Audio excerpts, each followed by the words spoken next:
Welcome back to my channel. কেমন আছো তোমরা? আশা করি সবাই খুব ভালো আছো। এখানে আমি আর বোন রেডি, আগে বেরোই। তো আমরা বেরিয়ে আগে চলে গেছিলাম দাসনগর ফুল আর মিষ্টি কিনতে। আজকে হচ্ছে কালী পুজো, সেখানে পুজো দেবো বলে তো পুজো দিয়ে দিয়েছি। ওখানে মালা এবং মিষ্টি দিয়ে দিয়েছি নাম লিখে।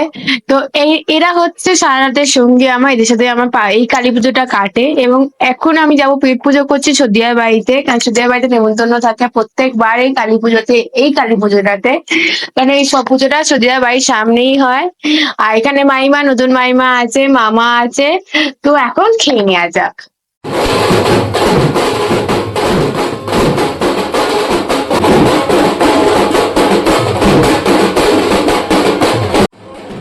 তো এখন কলা গাছ চান করি এবং ঘর ডুবিয়ে নিয়ে যাচ্ছে পুজোর ওখানে। তো এখন সবাই মিলে আমরা এসেছিলাম এখানে সানের ঘাটে ওইসব দেখতে, এবং আবার যাচ্ছি যেখানে পুজো হচ্ছে সেখানে। তো ওখানে আবার যাওয়া যাক। দশাতালে দ্বাদশ সার্ধে চতুর্শেকে বাসন্তে বাল মধ্যে ডপ খট সইতে কণ্ঠ।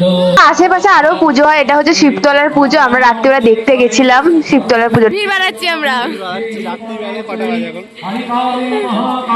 সাড়ে 12টা বাজে, আমরা এখন ঠাকুর দেখতে এসেছি দুর্গাপুজোর মতো।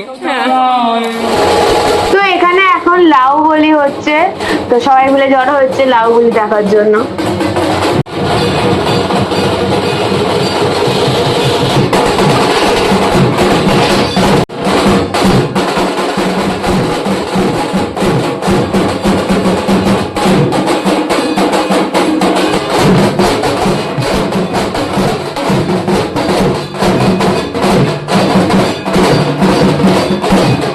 অন্ধকারে ঘুরতে বেরিয়েছি। এর কারা?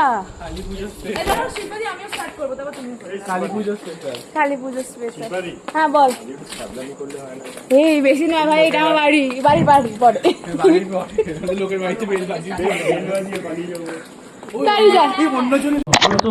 আসলে এই পুজোটাতে আমাদের আশেপাশে ধরো একটুখানি 5-10 মিনিটের পরই আরো 2-3টে পুজো হয়, তো সেইগুলি দেখতে বেরিয়েছিলাম রাত্রি বেরিতে আমরা।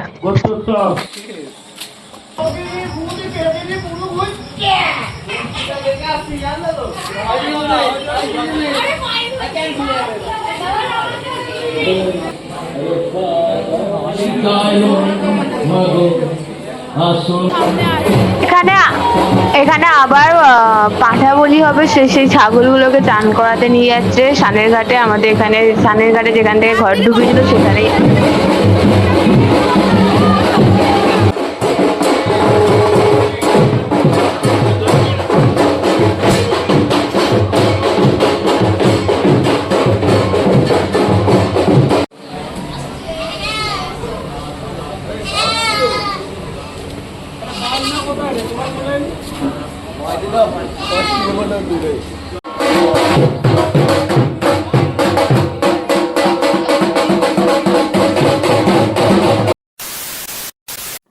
তো পুজো শেষ হতে হতে ভোর হয়ে গেছিল। তো তারপর আমরা বাড়ি চলে এসেছিলাম, এসে শুয়ে পড়েছিলাম। তোমাদের যদি ভিডিওটা দেখতে ভালো লাগে তাহলে লাইক শেয়ার কমেন্ট করে দেবে। এখন জন্য tata, bye bye, good night.